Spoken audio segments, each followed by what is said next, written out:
하나님 나라 백성인 하백 여러분, 하백의 성경 아카데미에 오신 것을 환영합니다. 이 시간은 그리스도인이 꼭 알아야 할 기본 진리 29강 시간입니다. 함께 나눌 주제는 인간과 죄 가운데서 인간의 본성입니다. 우리는 이 시간에 이웃과의 관계에서 인간의 성에 대해서 함께 나눕니다. 남자, 여자 관계의 중요한 또 다른 특징은 성적 결합입니다. 남자의 가장 심한 사랑의 행위이자 상호간에 자기를 내어주는 행위인 이 성적 결합을 통해 남자의 정자와 여자의 난자가 자궁 안에서 결합하고 살아있는 인간 배아가 형성됩니다. 그리고 자궁 속 배아는 약 9개월 후 독특하고 새로운 인간으로 태어납니다. 성경은 성관계를 선하신 창조주 하나님의 최고의 선물로 보고 또한 상호 간의 사랑과 즐거움을 주고받는 심오한 수단이자 인간의 생식수단이라고 말합니다. 성경은 성적 결합을 이룰 수 있는 독특한 특권이 결혼 언약의 테두리 안에서만 배타적으로 행사되어야 한다고 말합니다. 성경의 근본적 관점은 창세기 2장 24절에 분명하게 언급되어 있습니다. 그러므로 남자는 아버지와 어머니를 떠나 아내와 결합하여 한 몸을 이루는 것이다. 예수님이 이 말씀에 주님의 권위를 더하셨고 바울 역시 이 말씀을 확언합니다는 사실 또한 매우 중요합니다. 두 동반자의 정체성은 구체적입니다. 곧 부모, 결혼을 통해 새로운 가족 단위를 형성한 이들을 떠난 남자와 그의 아내입니다. 이 조건은 성관계가 지녀야 할 극도의 진지함과 신성함과 경의를 보호해 줍니다. 성관계는 항상 몸의 연합 이상을 의미합니다. 이것은 몸과 영혼을 지닌 두 사람의 상호 침투이며 육체적인 것을 초월하는 일치를 내포하며 고린도전서 6장 16절 17절에 묘사하는 성도와 내주하시는 주님의 연합과도 유사합니다. 따라서 결혼 언약, 그러니까 부모를 떠날 것을 공식적으로 표현하고 인정받는 것에 대한 어떤 언급도 없이 이루어지거나 결혼 언약 이전에 이루어지는 또는 기혼자가 혼인관계 밖에서 행하는 성적 결합은 성경의 인정을 받지 못합니다. 그것은 하나님의 뜻과 상반되며 예수님이 해석하신 간음이라는 금지 규정에 해당됩니다. 예수님은 이런 금지 규정을 재차 확인하시면서 제자들에게 성적 충실성을 요청하시고 신체적 차원뿐만 아니라 정신적 차원에서도 음욕을 품지 말라고 말씀하십니다. 최근에는 배우자가 반드시 이성이어야 하는지를 두고 많은 논의가 촉발되고 있습니다. 성경은 동성의 관계, 특히 성적 충실성을 약속한 동성의 관계를 지지하는 것인가?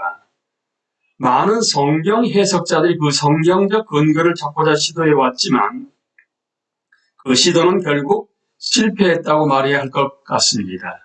성경은 결혼관계 밖의 이성간 성관계를 금지하는 것과 마찬가지로 동성애를 일관되게 금지합니다.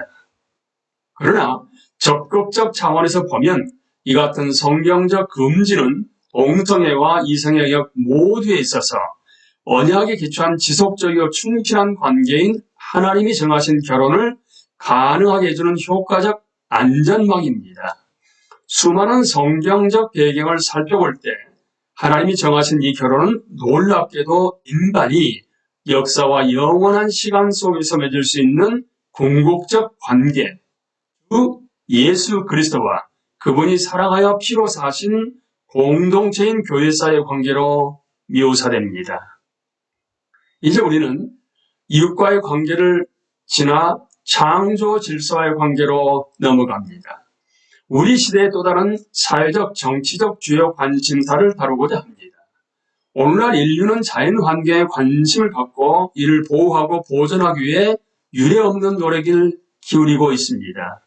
그 이유는 간단한데 바로 생물종으로서 우리의 지속적 삶의 문제가 생겼기 때문입니다.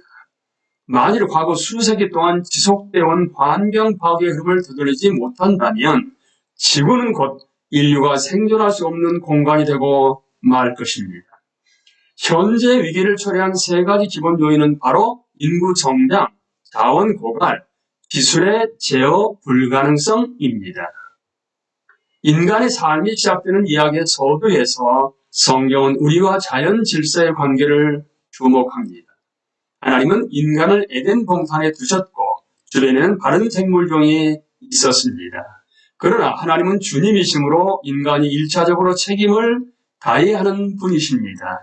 달리 말하자면 환경과 다른 생물종들은 비록 중요하긴 하지만 하나님과 같은 수준은 아닙니다.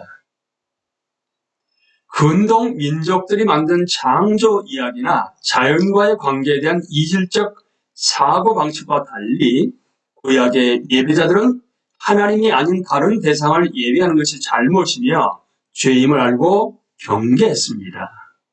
위로 하늘에 있는 것이나 아래로 땅에 있는 것이나 땅 아래 물속에 있는 어떤 것이든지 그 모양을 번떠서 우상을 만들지 못한다라는 출애굽기 20장 4절 말씀이 또한 너희는 내 앞에서 다른 신들을 섬기지 못한다. 이렇게 20장 3절이라는 말씀 해석으로 볼 수가 있습니다. 따라서 성경은 모든 범신론은 하나님이 만물 안에 계시며 따라서 만물을 예배의 대상으로 숭배해야 한다는 관점이 바로 여러분 범신론입니다. 성경은 모든 범신론을 배제합니다. 또한 자연주의 형태로 나타나지만 사실상 자연을 신격화하는 태도나 예수 그리스도 안에서 계시되고 만날 수 있는 하나님을 추구하는 기독교 공동체에 기초한 예배 대신 간혹 제시들은 야외에 속해 계신 하나님께 드리는 예배를 배제합니다. 그러나 자연이 예배 대상은 아닐지라도 그것을 존중할 필요는 있습니다. 창세기의 단순함에서 명확한 요점은 우리와 자연은 같은 창조주를 갖는다는 것입니다. 자연세계는 인간세계와 마찬가지로 하나님의 창조하시는 손이 만든 작품입니다. 이런 진리를 깨닫는 그리스도인은 자연의 경이감을 느끼게 되는데 성경은 이어가는 많은 예를 제시하고 있습니다. 하나님이 우리에게 허락하신 자연세계의 관계는 두 개의 단어로 표현됩니다. 첫째는 바로 통치입니다. 하나님은 자연세계와 여러 종의 생명체 위에 우리를 세우셨습니다.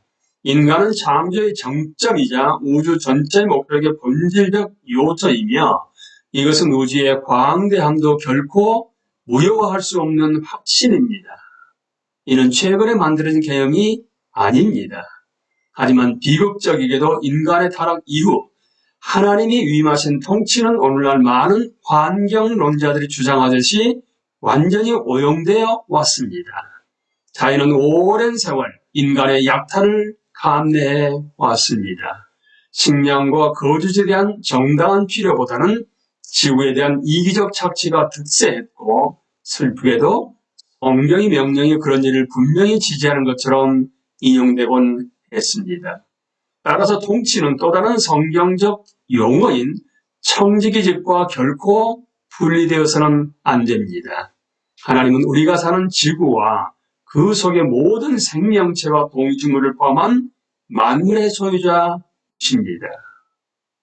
땅과 그 안에 가득 찬 것이 모두 다 주님의 것, 온 누리와 그 안에 살고 있는 모든 것도 주님의 것이다.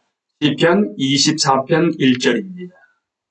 따라서 우리의 소유권은 소유주로서의 권한이 아니라 임차인으로서의 권한입니다.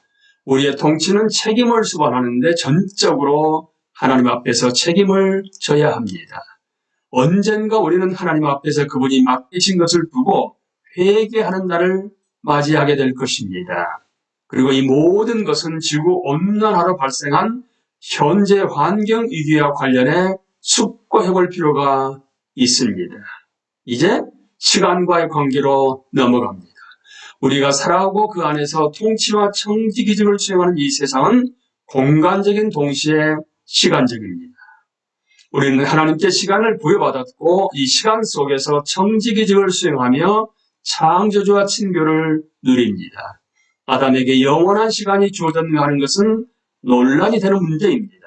인간은 본래 불멸의 존재였는데 죄의 결과로 죽음에 이르게 된 것일까? 아니면 제한된 수명이 본래 하나님의 의도였을까? 성경은 죽음과 죄의 관계를 분명하게 보여줍니다. 아담이 죄를 범하지 않았다면 육체적 삶을 계속 영위했을 것이고 고기와 음료, 휴식이 필요했을 것입니다. 이렇게 표현해도 좋을지 모르겠지만 그는 육체적 삶을 살아가며 계속 성장하고 번성하다가 하나님이 영적 생명으로 변화시켜 주시는 어떤 시점 이후로는 타고난 동물성을 벗어버리고 살았을 것입니다. 하지만 그때에도 천사와 같은 순수한 영이 아니라 살과 뼈를 가진 인간이었을 것입니다라고 루터는 말했습니다. 강의를 마칩니다. 감사합니다.